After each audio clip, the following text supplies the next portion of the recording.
Assalamualaikum warahmatullahi wabarakatuh. Jumpa lagi di konten saya di Pak Syaf Channel. Apa kabar sobat semuanya? Semoga sobat dalam keadaan sehat dan tetap semangat. Pagi ini hari Minggu, hari yang sangat cerah. Jangan lupa kita olahraga sehari-hari, naik sepeda, jogging maupun jalan-jalan di tempat yang Anda sukai ya.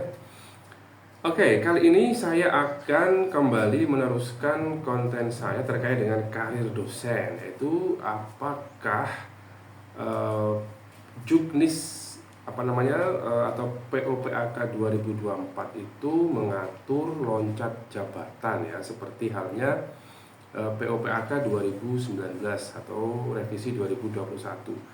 Nah, ini cukup menarik karena apa? Karena biasanya teman-teman ada yang merasa siap ya untuk loncat jabatan dari asisten ahli ke lektor kepala. Nah, dulu kalau saya lihat lagi di peraturan yang lama di POPAK 2019 itu ada poin berapa ini ya?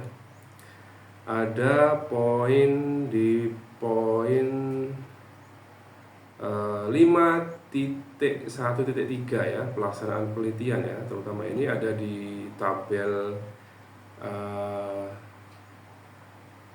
tabel berapa ini ya, tabel 6.B, yaitu tugas tanggung jawab dan publikasi karya ilmiah untuk kenaikan loncat jabatan akademik sebagai penulis pertama sekaligus penulis korespondensi. Nah, di sini diatur bahwa bagi teman-teman dosen yang mau naik jabatan dari asisten ahli ke lektor kepala itu wajib memiliki publikasi ilmiah minimal 2 buah di jurnal internasional bereputasi.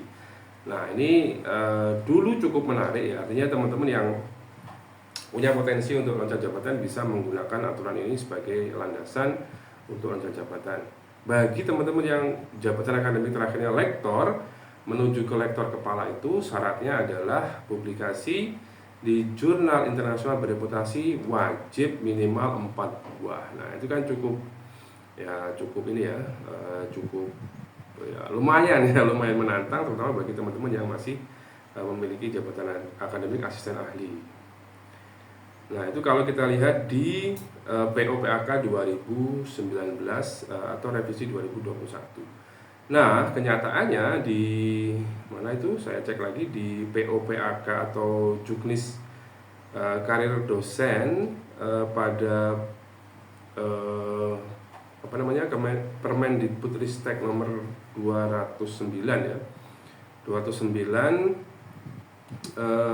2024 itu saya search, saya klik loncat jabatan itu tidak saya temukan ya aturan tentang atau yang mengatur tentang mekanisme loncat jabatan di jabatan akademik. Artinya apa? Artinya jabatan akademiknya diajukan secara berjenjang ya, mulai dari asisten ahli, kemudian 2 tahun kemudian lektor, lektor kepala dan guru besar. Oke, nah ini syarat-syarat khususnya juga jelas sekali. Artinya apa? Artinya ya mudah-mudahan apakah informasi terakhir adalah masa peralihan sekarang, tapi saya sudah baca beberapa kali dan saya belum menemukan adalah mekanisme tentang loncat jabatan itu. Jadi teman-teman yang pengen loncat jabatan ya mungkin bisa ditunda dulu ya. Ditunda dulu bahwa di POPAK 2024 ini tidak mengatur tentang loncat jabatan akademik ya. Ya, saya berkali-kali coba lihat di sini ternyata belum ada mekanisme tentang loncat jabatan. Nah, ini kan tidak ketemu ya. Kalau saya lihat di ini, jadi tabulasinya AA ke L, L ke LK, LK ke GB ya. Jadi tetap seperti itu. Oke, kalau kita lihat di POPAK sebelumnya, loncat jabatan itu memungkinkan ya dengan beberapa persyaratan ya. Tadi ya yang saya jelaskan bahwa terutama di kewajiban publikasi ilmiahnya adalah untuk asisten ahli ke lektor itu harus memiliki publikasi minimal 2 buah di jurnal internasional bereputasi atau Training Scopus atau Web of Science ya. yang lektor ke guru besar minimal 4 buah di jurnal internasional bereputasi.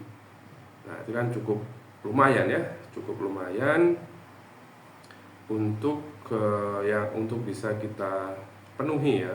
Tapi kalau memang bisa memenuhi syarat, saya kira akan sangat keren ya. Artinya tidak perlu waktu. Kalau kita hitung lektor dari asisten ahli itu kan 4 tahun harusnya kan secara normal. Tapi ini bisa diloncat jabatan menjadi cukup sekali ajuan.